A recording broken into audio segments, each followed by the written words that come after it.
मैं रेतना में मौजूद हूँ। हुकूमत की तरफ से लॉकडाउन और दफ़ा 144 के नफाज की वजह से तमाम मार्केटें बंद हैं, जिसकी वजह से मजदूर तबका खासा परेशान नज़र आता है। मज़ीद पूछते हैं कि हमारे साथ एक बुजुर्ग खड़े हैं। किसान हालात हालात डॉन मजदूर हैं, मजदूरी वास्ते मर्दे खड़े हैं, कुछ कोई नहीं मिलती। काम बांधन हुकूमत को चाहिए इमदाद करे। जी से लॉकडाउन दी हर कारोबार बंद हैं, सारे दुकाना बंद हैं, हर चीज़ बंद है। मजदूर तबका मासूर होकर घर च रह गए, खाने वास्ते कश नहीं, परेशानी है हर तरफ तो।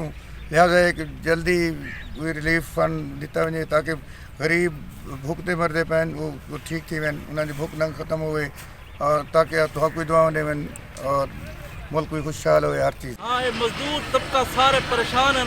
जेदे 10 बाल हैं उनके खावन के दाने कह नहीं, जरा 500 रुपया रोज़ दिहाड़ी गिना दा वो अज 15वां दिवार है, लॉकडाउन है, उधर निक्के निक्के बाल हैं। गवर्नमेंट को चाहिए उदा कोई इंतजाम करे, उदा कोई बंदोबस्त करे, वरना हालात खाने जगह पास फौरन जरा ऐसा इदा कोई मजदूर तबके का बंदोबस्त करना चाहिए। फैक्ट्रिया का रखिया का सारे जेरे मजदूर तबका है, गवर्नमेंट को चाहिए इदा कोई फौरन ही इदा कोई उनका मुताबिक उनके पैसे आटा दाना रोटी उनका बंदोबस्त करे, वरना कोरोना को हालात मजीद ज़्यादा ख़राब थी। के दिहाड़ीदार मजदूर बहुत खासे परेशान नज़र आते हैं, इनके घरों में फाके पड़े हुए हैं और हुकूमत से मुतालबा करते हैं हमें रिलीफ फराम किया जाए और जो 4000 की इमदाद है इसको बढ़ाया जाए या हमें 3 माह का राशन इकट्ठा मुहैया किया जाए ताकि हम इज़्ज़त के साथ घर में रोटी खा सकें।